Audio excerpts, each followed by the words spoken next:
ఎక్కడైనా కొంచెం మనీ ఉంటే చాలు వాళ్ళు ఏ నేరాలు చేసినా తప్పించుకోవడం మనం చూస్తున్నాం. ఇది ఎంత కాలం ఇంకా? అక్కడ మేము దేశాన్ని కాపాడుతున్నాము, ప్రాణాలు ఇస్తున్నాము, ఇక్కడ మా భూమిని కాపాడలేకుండా పోతున్నాం. మేము ఇటువంటి పరిస్థితి తెచ్చింది కేసీఆర్. ఈ గడిచిన 5 సంవత్సరాల్లో నేను పడ్డ ప్రతి బాధకి, ఈ ప్రతి కన్నిటికి సమాధానం కావాలి, నాకు సొల్యూషన్ కావాలి. నాకేంటంటే నాకు ఎక్కడికి పోయినా కానీ కనీసం మిలిటరీ గౌరవం లేదు. స్టేషన్ పోతే ఎక్కడికి పోయి నువ్వు తెలిసినా కానీ అయితే ఏం చేసేది మీరు? ఎంపీకి మాట్లాడతాడు ఎంఆర్ఓ. సిఆర్పిఎఫ్ కమాండర్ మా వైఫ్ వాళ్ళ బ్రదర్ ఈయన చనిపోతే ఇప్పటి వరకు ప్రభుత్వ ఉద్యోగం కానీ వాళ్ళకి పట్టించుకునే పాపాన పోలేదు. మంత్రి వచ్చిన తర్వాత నాకు కేసు పెడతావా? మమ్మల్నే కొడతారు, మా మీద కేసు పెడతారు ఉల్టా. కాబట్టి ఏం పోతాం మేము? కానిస్టేబుల్ బ్రో అన్నారు, మేడం ఇక్కడ కేసు సక్సెస్ కాకపోతే హైకోర్టుకి వెళ్ళొచ్చు అంటే ప్రాణాలు మనం కాపాడుకుంటూ ఆగిపోతాయా? నాకు మాత్రం చాలా కష్టంగా ఉంది. నమస్తే. ఈరోజు మంగళవారం రోజున ఈరోజు మనము ప్రజావాణి కార్యక్రమానికి రావడం జరిగింది. మరి ప్రతి వారం లాగే ఇప్పుడు కూడా ఎవరెవరు వచ్చారు, అసలు వాళ్ళ సమస్యలు ఏంటి, ఇంతకీ ఎలాంటి అప్లికేషన్ల గురించి వారు మాట్లాడడానికి వచ్చారు, ఇవన్నీ కూడా మనము అడిగే ప్రయత్నం చేద్దాం. మరి ఎంతోమంది కూడా ఇక్కడికి ఇప్పుడిప్పుడే వస్తూ ఉన్నారు, వాళ్ళని కూడా ఒకసారి మాట్లాడించే ప్రయత్నం చేద్దాం. సో మీరు ప్రజావానికి వచ్చాను. ఏం పేరు మీ పేరు? ఎక్కడి నుంచి వచ్చారు? రాజు నాయక్, మాది సిద్దిపేట డిస్ట్రిక్ట్ హుస్నాబాద్ నియోజకవర్గం. ఏమైంది అసలు మీ ప్రాబ్లం ఏంటి? మా వైఫ్ వాళ్ళ బ్రదర్ ఆర్మీలో చనిపోయారు. అయితే ఇప్పటి వరకు తెలంగాణ ప్రభుత్వం వచ్చిన కాడ నుంచి జాబ్ ఇవ్వలేదు, ఏమి ఇవ్వలేదు. ఇంతకుముందు కల్నాల్ సంతోష్ బాబు చనిపోతే 5 కోట్లు ఇచ్చారు, ప్రభుత్వ ఉద్యోగం ఇచ్చారు, గ్రూప్ 1 జాబ్. రీసెంట్లీ సిద్దిపేటలో చనిపోయిన అతను వరంగల్, అతనికి కూడా చనిపోకముందే ఆయనకు వాళ్ళ కుటుంబానికి 25 లక్షలు ఇచ్చారు. మళ్ళీ ఆయనకు వాళ్ళ ఇంట్లో ప్రభుత్వం ఉద్యోగం ఇచ్చారు ఇంతకుముందు ప్రభుత్వం. ఇప్పటికన్నా ఈ రేవంత్ రెడ్డి గారి ప్రభుత్వం, ముఖ్యమంత్రి గారినైనా వెంటనే మమ్మల్ని ఆదుకోవాలి, మా ఇంట్లో ఒకరి ప్రభుత్వం ఉద్యోగం మాకు ఆర్థిక పరంగా సహాయం చేయాలని కోరుకుంటున్నాం. 2014లో చనిపోయారు ఆయన. డ్యూటీలో మందు పాత్రలో ఛత్తీస్గఢ్ సుక్మా జిల్లాలో ఆయన చనిపోయారు 2014లో. అప్పటి నుంచి హరీష్ రావు పెట్టాము, ఇప్పుడు అందరికీ పెట్టాము, అందరికీ పెట్టాము. ఇంతకుముందు అయితే అధికారుల నుంచి ఏం రెస్పాన్స్ రాలేదు. ఇప్పుడు ప్రజావానికి వస్తే ఏమైనా రెస్పాన్స్ వస్తే ఉందని ఇక్కడికి వచ్చాము.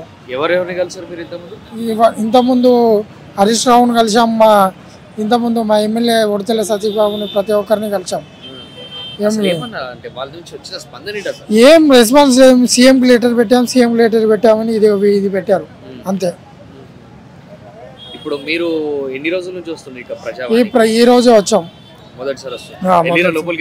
లోపలికి వెళ్ళాం, ఇచ్చాం. వెంటనే మీకు కలెక్టర్ నుండి అన్న ఏదో ఒకటి మేము వెంటనే అరేంజ్మెంట్ చేస్తామని చెప్పారు వాళ్ళు. మెసేజ్ వస్తుందని చెప్పారు. మాకు రెవెన్యూ డిపార్ట్మెంట్ నుంచి మాట్లాడే, పోలీస్ డిపార్ట్మెంట్ నుంచి మాట్లాడారు, మళ్ళీ ఉపాధి హామీ అంటే గవర్నమెంట్ ఉద్యోగ తరఫున కూడా 3 మాట్లాడారు. ఒక హాఫ్ అన్ అవర్ చేశాను. మాట్లాడాను. ఎందుకు వచ్చారు మీరు ప్రజావాణిలో? ప్రతిసారి కనిపిస్తున్నారు, హెల్త్ బాగాలేకపోయినా కూడా. ఎందుకు అవసరం ఏమొస్తుంది? సమాజంలో మార్పు ఏ రోజు వస్తుందా అని వెయిట్ చేస్తున్నాను. ఇప్పుడు ఏ రకమైన మార్పు మీకు కావాలి సమాజంలో? చిన్నప్పటి నుంచి చూస్తున్నప్పుడు నాకు రాజకీయాలు తెలియదు. ఒక 5 years నుంచి నాకు పాలిటిక్స్ అంటే ఏంటో తెలిసింది. సో నాకు అవసరం వచ్చి నేను తిరుగుతున్నప్పుడు ఏంటంటే కాదు, ఇప్పుడు బ్రెయిన్ రిలేటెడ్ ఇష్యూ ఉండి మీరు ఇంత ఎండలో ప్రతిసారి రావాల్సిన అవసరం ఎందుకు? ఇప్పుడు ఇంత హెల్త్ ఖరాబ్ చేసుకుని రావాల్సిన అవసరం మీకు లేదు కదా? సమాజం గురించి అంతా అంటే నాకు జరిగింది ఇంకెవరికి జరగకూడదు. ఫస్ట్ నుంచి నాకు అదే అలవాటు. సో మాకు చదువుండి తెలివుండి కూడా మేము ఏం చేయలేకపోతున్నాం. అంటే ఇల్లీగల్గా సంపాదించి దేన్నైనా సాధించవచ్చు అని జనాలు అనుకుంటున్నారు.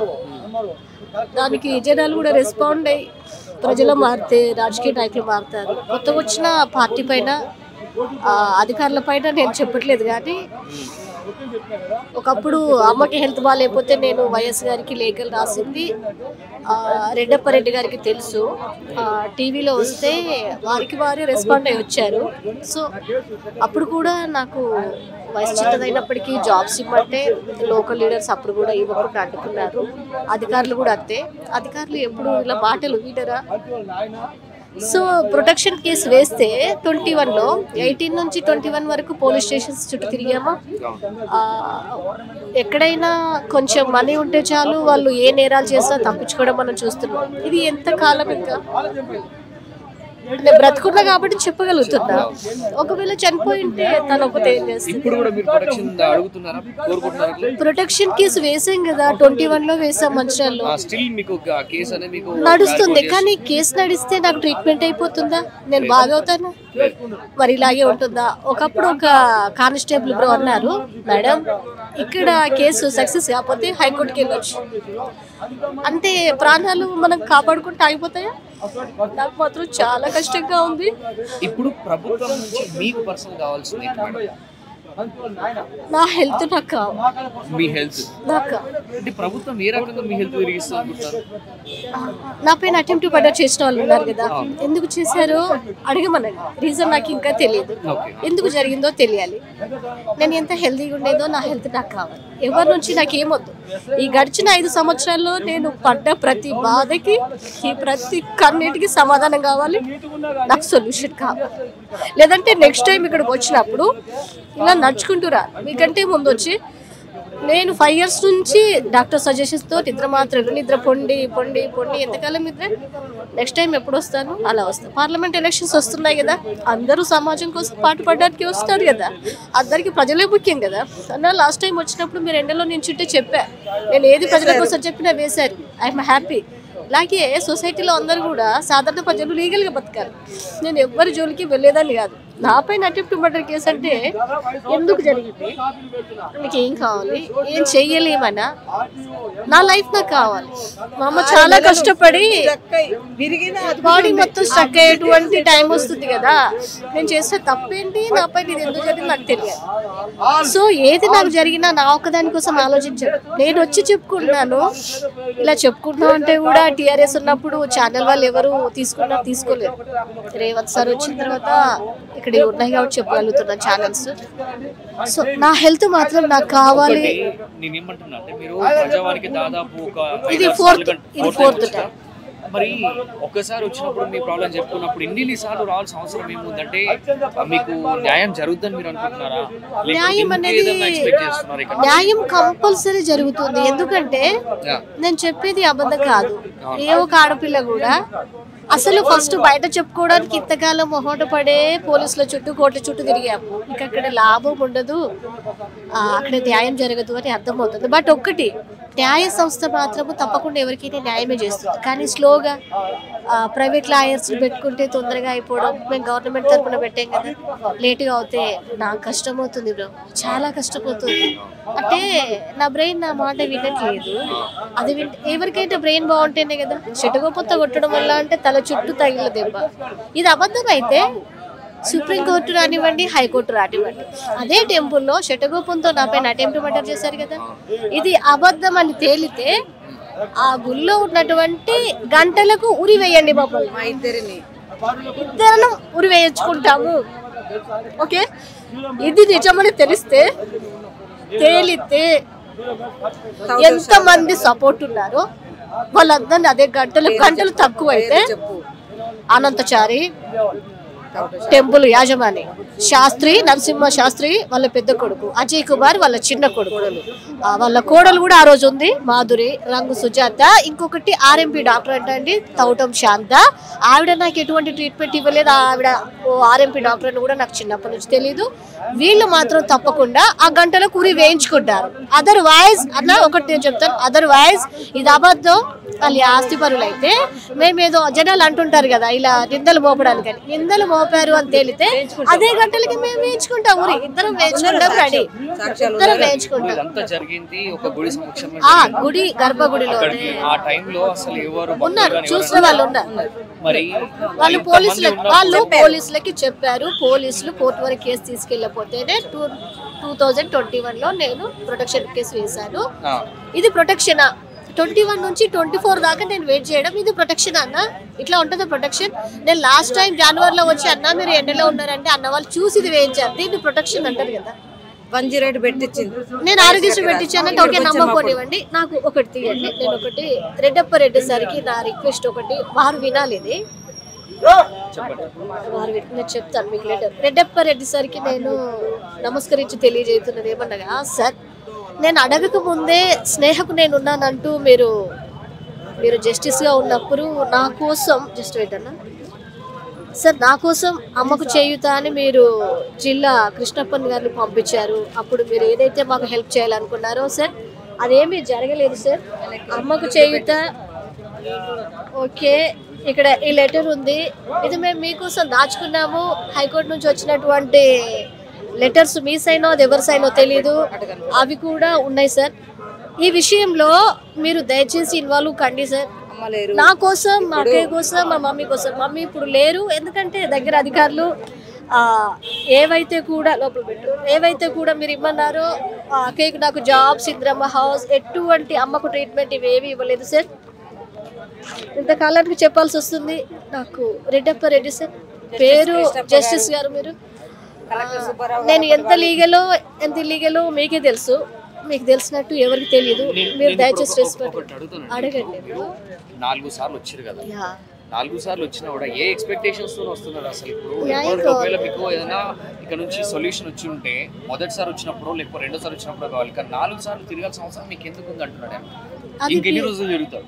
అది 5 years నుంచే తిరుగుతున్నాము, వీళ్ళు కొత్తగా వచ్చారు. ఇది న్యాయ సేవా సంస్థ చెప్పాలి కదా, మరి స్పందించాలి కదా చూసి. నేను రెడ్డప్పారెడ్డి సార్ మీరే చెప్పాలి, చూస్తున్నారు కదా 4th టైం. మేము చెప్పడం కాదు, మీకేమనిపించిందో చెప్పండి. ఇప్పుడు తిరుగుతున్నారు, మీరు కష్టపడుతున్నారు, చాలా కష్టపడుతున్నారు. అది సమస్య వేరు, కష్టం వేరు. నేను ప్రమాదంలో ఉన్నానని మీకు కూడా తెలుసు. ఉంటే ఎందుకు వస్తాం? స్పందన రావాలి కదా, స్పందన రావాలి కదా. నేరస్తులు అనేవాళ్ళు బయట తిరుగుతుంటే కష్టం కదా. సరే మమ్మల్ని ఎక్కడైనా ప్రొటెక్షన్ లో పెట్టండి, కేసు అలా కాదు. నన్ను ఎవరు పోషించి ట్రీట్మెంట్ ఇప్పించాలి చెప్పండి? నేను ఆస్ట్రాలజర్ని కాబట్టి 5 years నుంచి నన్ను నేను చూసుకుంటాను. సర్వీస్ ఆమె చేస్తుంది. She not servant, she my sister. Problem అవుతుంది కదా ఇబ్బంది పడే వాళ్ళని చూస్తే. సో నా పరిస్థితి ఏంటి? న్యాయ సేవా సంస్థ చూడండి. రెడ్డప్పారెడ్డి సార్ దయచేసి మీరు ఒకసారి స్పందించండి. మీరు చాలా మంచి పర్సన్. నాకు కష్టంగా ఉంది లైఫ్. నాకు కావాల్సింది ఏంటంటే నా హెల్త్ నాకు కావాలి, నా గోల్డెన్ లైఫ్ నాకు కావాలి.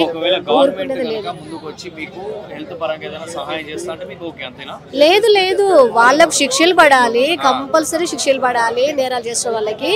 నేను కోల్పోయినటువంటి లైఫ్, నాకు ఏవైతే ప్రాబ్లమ్స్ వచ్చినా అవి మొత్తం క్లియర్ కావాలి. నేను లైఫ్ లో ఏ పని చెయ్యను ఇంకా. నన్ను ఎవరు పోషిస్తారు? నన్ను చాలా మా అమ్మ ఎంత బాగా చూసుకుంది అంత బాగా చూసుకునేటువంటి నాకు సర్వెంట్స్ లేదు. నేను కష్టం అండి, ఎక్కడికి వెళ్ళినా 4 hours పడిపోతున్నా రోడ్డు పైన. నాకేం జరుగుతుంది? నాకు కంపల్సరీ సొల్యూషన్ కావాలి.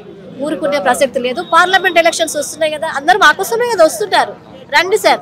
కొంతమంది బ్రదర్స్ పెడతారు కింద బీఆర్ఎస్ డ్రామా. ఏ బీఆర్ఎస్ నాకు ఏమి ఇవ్వలేదు ఎస్పెషల్లీ, అంతకుముందు కాంగ్రెస్ కూడా నాకేమి ఇవ్వలేదు ఎస్పెషల్లీ. జనాలకి ఏమన్నా పథకాలు ఇస్తే అవి మాకు చేతులతో ఏమో.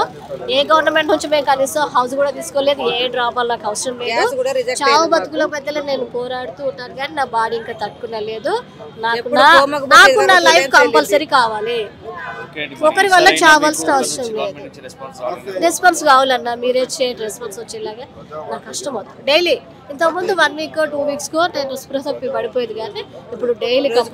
ఇప్పుడు ఈమె సపోర్ట్ ఏదో తమాషాకో డ్రామాస్ ప్లే చేయాల్సిన అవసరం నాకు లేదు. మీరు ఎన్ని అనుకున్నా పార్లమెంట్ ఎలక్షన్స్ వస్తున్నాయి, డ్రామాలు అందరికీ బయటపడతారు. ఎవరు డ్రామా? మొన్న గెలిచిన ఎమ్మెల్యేలు ఎన్ని డ్రామాలు చేసి ఏం తీసుకొస్తున్నారు మాకు? అంతకుముందు గెలిచిన ఎమ్మెల్యేలు ఎంత డ్రామాలు చేస్తుంటారు. ఇప్పుడు ఆల్రెడీ ఉన్న పార్టీలో ఉండగానే ఇంకా వేరే పార్టీలోకి వెళ్ళి ఎన్ని డ్రామాలు చేస్తున్నారు. How many dramas? ఒక పార్టీకి సపోర్ట్ ఇవ్వడం కాకుండా సమాజానికి ప్రజలు సపోర్ట్ ఇస్తే, we are Indians, we are educators, response అవ్వండి. ఎందుకంటే నా ఒక్కదాని కోసం కాదు. అదే ఈ రోజు నాకు జరిగింది, దానికి రీజన్ ఏంటో నాకే తెలియదు. సంబంధం అయితే ఎంతమంది అమ్మాయిలు రోడ్డు మీద వెళ్తుంటే ఇది సొసైటీ. అదేంటి మరి చూద్దాం, మీకు పాజిటివ్ గా రావాలని కోరుకుందాం. పాజిటివ్ వచ్చేదాకన్నా ఈ రోజు రాపోవచ్చు, రేపు రాపోవచ్చు, కానీ పార్లమెంట్ ఎలక్షన్ లో మా ఊరు దగ్గర ఇంతకుముందు బయట వేసుకోవాలనుకోలేదు. లేకపోతే చావు దాకా వస్తుంది అన్నప్పుడు నేను ప్రాబ్లం బయట వేస్తాను. 2 times నాన్న ఇప్పటికీ అన్కాన్షియస్ అనే రాసుకుంటారు. ఇప్పుడు కూడా బ్రెయిన్ టెస్ట్ నేను ఇచ్చి వచ్చాను, కరెంట్ షాక్లు పెట్టించుకుంటున్నాను, అన్ని పెట్టించుకుంటున్నాను. మరి లేదంటే నేరస్తుల తరపున వాళ్ళను దయచేసి నాకు అప్పచెప్తారా? మరి నాకే విధంగా బాడీలో 5 years నుంచి ఎఫెక్ట్స్ ఉన్నాయో ఎలాంటి మెడిసిన్ తీసుకుంటూ నాకు వాళ్ళని అప్పచెప్పేస్తే నేను ఇష్టం వచ్చినట్టు ఆడుకుంటా కదా. ఆడుకోవాలి కదా అన్న, ఆడుకోవాలి కదా. నా ప్రాబ్లం ఏంటో నాకు తెలుసు. ఇప్పుడు అన్న బ్లేడ్ కట్ అయితే ఎలా ఉంటది అంటే మీకు తెలుసు, నాకు తెలుసు, కట్ అయింది కాబట్టి. సో నేను పడుతున్న బాధ నాకే తెలుసు కదా, మీకు తెలియదు కదా. సో ఇలా శిక్షిస్తారా, నన్ను రక్షిస్తారా? ఈ రక్షబట్లు భక్షించడం వల్ల ఈ రోజు దాకా వచ్చింది, లేకపోతే వాళ్ళని నాకు అప్పచెప్తారా? పార్లమెంట్ ఎలక్షన్స్ ని దయచేసి దృష్టిలో పెట్టుకోండి, ఊరుకునే ప్రసక్తి లేదు. డ్రామాస్ చేయాల్సినటువంటి అవసరం ఒక ఆస్ట్రాలజర్ గా, ఒక ఎడ్యుకేటర్ గా, ఒక ఇండియన్ గా, ఒక తెలంగాణ నాకు అవసరం లేదు. నా సమయాన్ని వృధా చేసుకోవట్లేదు. Bros and sisters and mothers and brothers, fathers, childrens, పెద్దవాళ్ళు, చిన్నవాళ్ళు అందరూ అర్థం చేసుకోండి. సడన్ గా వస్తే ప్రమాదాలు మనకు తెలియవు. ఈ రోజుల్లో ఒక కారు సొంతంగా ఉన్నవాడు వెళ్ళి సాధారణ మనిషిని గుద్దితే, ఎంతో గుద్దామని అడిగితే మళ్ళొచ్చి గట్టిగా గుద్ది పనికి రాకుండా చేసుకుంటూ పోతుంటే కూడా అది కూడా 10 years వరకు ప్రొటెక్షన్ పెడుతున్నారు. న్యాయ సేవా సంస్థ మారాలి, అది మార్చాల్సిన అవసరం కూడా కంపల్సరీ. మిమ్మల్ని ఇంకోటి జనరల్ గా బ్రెయిన్ బాగుంటే పని చేసుకో, చేత కాకపోతే నాది ఒకటే, చేతనైతే చెమటోచి కష్టపడి పని చేసుకోవాలి, చేత కాకపోతే భిక్ష పెట్టుకోవాలి. కానీ మోసాలు చేస్తూ సంపాదించకూడదు, ఇదొకటి. నేను భిక్షం ఎత్తుకునే సిచ్యువేషన్ లో లేను, ఆస్ట్రాలజీ చేసుకునే సిచ్యువేషన్ లో లేను. ఏం చేయమంటారు? థర్డ్ వన్ ఏంటి మీకేమన్నా అర్థమవుతుంది? అసలు భిక్షాటన వెళ్ళాలంటే కూడా కాళ్ళతో నడిచి వెళ్ళాలి కదా. తోలు పడిపోతుంటే స్పృహ పడిపోతాం.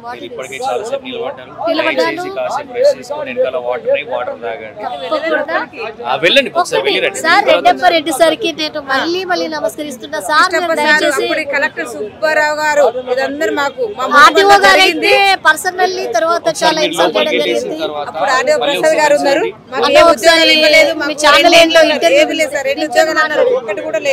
రెడ్డి సార్ దయచేసి మీరు మాత్రమే రెస్పాండ్ అవ్వండి. మీరు రెస్పాండ్ అవుతే ఇంత ముందు మీరు చెప్పినవి కూడా ఏది చేయలేదండి. అధికారులు ఏ రోజు మారట్లేదు సార్. మీరు రిటైర్డ్ అయి ఉన్నారు, కొత్తగా సంస్థలు తీసుకురండి సార్. ఇది నేనే అడుగుతున్నాను అందరి కోసం, నా కోసం. సార్ వాళ్ళని శిక్షించండి, లేకపోతే నాకు అప్పు చెప్పండి. నేను పడుతున్న బాధలు నేను వాళ్ళకి పెట్టి చూపిస్తాను. ప్రాణం ఎప్పుడైనా పోతుంది, కానీ ఇంకొకరు తీస్తే ఊరుకునేది లేదు. మా అమ్మ నన్ను చాలా అల్లారు బుద్ధిగా పెంచింది. నా గోల్డెన్ లైఫ్, నా హెల్తీ లైఫ్ నాకు కావాలి. ఊరుకునే ప్రసక్తి లేదు సార్. రెడ్డి సార్కి నేను మళ్ళీ చెప్తున్నాను, దయచేసి. హైకోర్టు ఆర్డర్ ఇచ్చింది. 45 days అద్దాలు నిర్ణయించి హైకోర్టు ఆర్డర్ ఇచ్చింది. ఆర్డర్ ఇచ్చిన తర్వాత ఎంఆర్ఓ అద్దాలు నిర్ణయించలేదు. ఏమన్నా అంటే అద్దాలు నిర్ణయించలేదు. తర్వాత ఏమన్నా అంటే ఏం చేసుకోపో అంటుండు. వకీల్ని బెదిరించిండ్రు. వకీల్ ఎంఆర్ హరిచంద్ర ప్రసాద్, మహేష్ రెడ్డి అంటే ఇప్పుడు కేసు కొట్టాలని చెప్పిండ్రు. నాకు కొట్టాలి, నాకు ఎందుకు చేయాలి? మరి ఇప్పుడు 45 days లోపల కేసు ఆయన కనుక చేయకుంటే మళ్ళీ కంటెంప్ట్ కేసు వేయాలి. కంటెంప్ట్ కేసు చేయాలంటే వేయలే వకీలు. ఏనప్పుడు ఆయన తీసుకున్నట్టే కదా. బెదిరించిన రాలేదు, డబ్బులు కమ్ముడిపోయింది తెలియదు నాకు. కాబట్టికి నాకు ఆ డౌట్ ఉన్నది. వీళ్ళు హరిచంద్ర ప్రసాద్ అంటే ఆయన పెద్ద మేధావి ఆయన. కాబట్టి ఆయన తెలివి ఉన్నది. అన్ని మమ్మీ చేస్తే తెలివి ఉన్నది ఆయనకు. ఆయన ఎంత లేకుండా ఇప్పుడు దాదాపు 200 కోట్ల పైన సంపాదించుకుండు. వాళ్ళ ఇంటి తింటే తినలేని మహానుభావుడు. వాళ్ళ ఆయన అటెండర్ కొడుకు అంటే ఇప్పుడు డిప్యూటీ ఎంఆర్ అయినాక ఒక్క నియోజకవర్గంలో 4 మండలాల 10 సంవత్సరాలు తిరుగుతుండే ఇక్కడనే. అంటే ఎవరికి ఏ వచ్చినా పనులు మొత్తం చూసి చేసి పెట్టే ఎమ్మెల్యే కానీ మంత్రులకు కానీ అక్కడ ఉన్న ఇలా గ్యాంగు. ఒక అంబయ్య అంటే ఆయన ఉండగానే అంబయ్య, మహేష్ రెడ్డి, చంద్రారెడ్డి, భైరభాయ్ వెంకన్న, విఆర్ఓ, ఈ హరిచంద్ర ప్రసాద్, ఇలా ఇంకా అల్చర్లు ఉన్నారు. వీళ్ళంతా భైరభాయ్ మన తర్వాత భయం వెంకన్న, భయం లింగయ్య, వీళ్ళంతా గ్యాంగు. ఎక్కడెక్కడ చేసి మొత్తం వాళ్ళు చెప్పటం, వాళ్ళు చెప్తే వాళ్ళు చేయటం. అన్ని చేసుకుంటే వీళ్ళు భూములు కబ్జా పెట్టడం. అంటే ఇప్పుడు ఇది ఓన్లీ మీరే ఆరోపిస్తున్నారు లేకపోతే జనాలకు మీరు వచ్చాక నాగారం మండలంలో రెవెన్యూ ఆఫీసులో ఏం చేస్తా అంటే మీరు మొత్తం అంత దొంగ సర్టిఫికేట్ దొంగ పేపర్లే, ఒక్కటైనా ఒరిజినల్ పేపర్లు లేవు, అంత ఘోరంగా చేస్తున్నారు. ఇంతెందుకంటారు, కొత్తపల్లి కాడ గొల్లోని చెట్టు కట్టేసి కోసుకపోయారు వరుసను మునగా నంబయ్య, ఎవరు ఏం చేయలే. పోలీస్ అధికారులు చెప్పు ఏం చేస్తారు? నిన్ను కొడతానుకో, మంత్రి చెప్పిన తర్వాత మంత్రి వచ్చిన తర్వాత నాకు కేసు పెడతావా? మమ్మల్నే కొడతారు, మా మీద కేసు పెడతారు ఉల్టా. కాబట్టి ఏం పోతాం మేము? నాకు 60 ఏళ్ళు వచ్చినాయి, 60 ఏళ్ళలోనే పోయింది. ఇక్కడ ఏం చేయాలి? కాలు చేసి కొట్టుకుంటా, నాకు కొడు పెడతారు తిండి, నా కొడుకు పోయి బాడీలో ఉంటాడు, ఈ కాలు చేత కొడు చేత సేవ చేస్తారు చెప్పి ఇక్కడ. అందుకోసం ఏం చేయాలి మేము? ఒక మిలిటరీ అధికారుల ఫ్యామిలీకి ఇట్లా జరిగిందంటే అసలు ఏం అంటే మన తెలంగాణ ప్రభుత్వం ఎలా ఉంది అనుకోవచ్చు? అంటే తెలంగాణ రాష్ట్రం ఎలా ఉంది? తెలంగాణ రాష్ట్రం బీహార్ కంటే ఎక్కువ అయిపోయింది.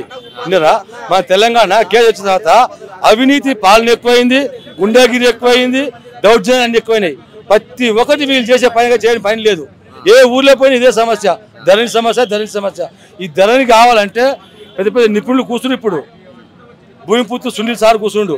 సునీల్ సార్ మంచి వ్యక్తి, చేస్తాడు, కానీ వాళ్ళకే అర్థం కాకుండా పోయింది. ధరణి అన్ని మొత్తం బ్లాక్ చేసుకొని దాచుకుంటు వీళ్ళు. విన్నరా? ధరణి కావాలి చాలా కష్టం అవుతుంది, కష్టపడి పని. ఈ రేవంత్ అన్న ఈ కష్టాలని గట్టెక్కిస్తారని నాకు నమ్మకం ఉంది.